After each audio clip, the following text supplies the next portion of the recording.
نوجوانوں سے صرف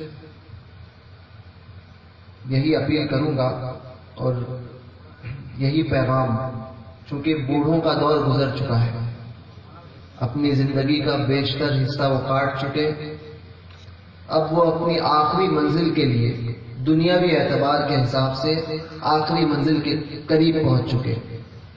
نوجوانوں کا دور ہے اور جس سے امید قوم کو وابستہ ہوتی ہے وہ نوجوان ہوتا ہے کہ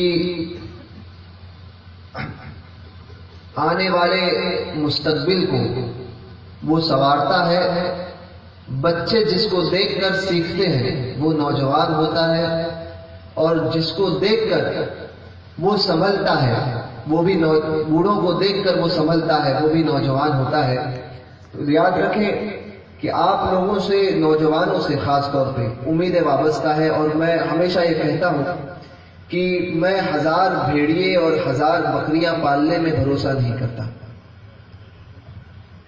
1000 بھیڑیے مت پالو اور 1000 بکریاں مت پالو، 10 شیر اہل سنت کے ایسے پیدا کر دو کہ جو 1000 بکریوں پر بھاری ہو، ایسے 10 سنی شیر بن جائیں کہ جب وہ دہاڑے تو 1000 وہابڑے بھاگ جائیں۔ تو ایسے سنی بنو کہ لوگ تمہیں دیکھ کر، حضرت نوری میاں سرکار سراج العوارف میں فرماتے ہیں کہ ایسا مضبوط سنی ہو کہ لوگ اسے دیکھ کر متاثر جائیں، تعصبی جائیں۔ اس قدر اپنے دین میں سختی پیدا کرو۔ بد مذہبوں کے ساتھ جو آج رواداری کی جا رہی ہے اس سے اپنے آپ کو بچاؤ۔ یاد رکھیے اگر آپ سنور گئے، نوجوان جس قوم کا سنور جاتا ہے تو نہ بوڑھوں کی ان پر چل پاتی ہے، نہ بچے جو ہے ان پر، بچوں کا تو کوئی چلتا ہی نہیں ہے، مگر بوڑھوں کا جو ہے جن کا دور چلا گیا ہے، اگر وہ سخت ہو جائے، یہ نوجوان اگر سخت ہو جائے تو پھر ہر ایک کو سدھرنا ہی پڑے گا۔ اگر نوجوان عمل پیدا کرے، عمل پر اتر آئے تو ہمارے علاقوں سے وہابیت جو ہے وہ یوں چٹکی بجا کر ختم ہو جائے گا، بشرطے کہ ہمیں تیار ہونا چاہیے، نوجوانوں کو تیار ہونا ہے اور شیر بنیے، اور کتے بننا ہے تو صرف اور صرف سرکاروں کے بنیے، سمجھے؟ دنیا کے کتے نہ بنے، اپنے بزرگوں کے کتے بنے، اور بزرگوں کی بارگاہ کا کتا ہی در حقیقت شیر ہوتا ہے، سمجھے؟ وہاں پر شیر ہی جو ہے بزرگوں کی بارگاہ میں رکھوالی کرتے ہیں، کتے کی ڈیوٹی نبھاتے ہیں۔ تو لہذا نوجوانوں اپنے اندر بیداری پیدا کرو بد مذہبوں سے، چونکہ اس دور میں سب سے بڑی جنگ جو ہے وہ ہماری عقیدے کے تعلق سے ہے۔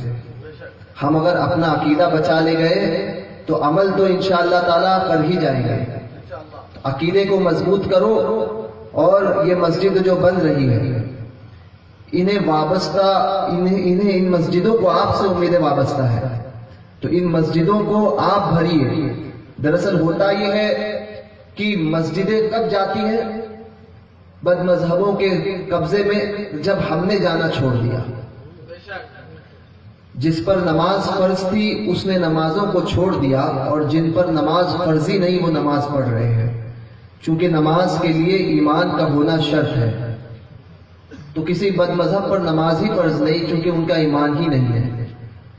تو نمازوں کی پابندی کریں، عمل اپنے اندر پیدا کریں، اور ساتھ ہی صلح کلیت سے دور رہیں۔ اس دور کی سب سے بڑا فتنہ صلح کلی ہے، کہ جو سب کو صحیح کہتا ہے۔ تو صلح کلیت سے اپنے آپ کو دور رکھیں۔ نوجوان حضرات علماء اہل سنت کے قریب ہوں، اور اپنے معاملات میں صرف اور صرف بریلی شریف کو اپنا مرکز جانیں۔ ہمیں نئے مرکزوں کی ضرورت نہیں ہے۔ ہمارا مرکز کل بھی بریلی تھا، آج بھی بریلی ہے، اور صبح قیامت تک ہمارا مرکز عقیدت بریلی ہی رہے گا۔ تو اسی پر سختی سے، اسی مرکز کے فرمان پر سختی سے عمل کریں، فرقہائے باطلہ سے بچیں، اور مسجدوں کو اگر بچانا ہے بد مذہبوں سے تو سب سے پہلے اپنے گھروں کو بد مذہبوں سے بچاؤ۔ بد مذہبوں کے ساتھ جو رشتہ داری اور جو نرمیاں ہو رہی ہے، جب گھر محفوظ نہیں رہیں گے تو مسجدیں محفوظ نہیں رہ پائے گی۔ جس دن ہم نے اپنے گھروں کو بد مذہبوں سے محفوظ کر دیا، سمجھ لیں ہماری مسجدیں محفوظ ہوں گی۔ تو مسجدوں کو، اپنے گھروں کو محفوظ کریں بد مذہبوں سے۔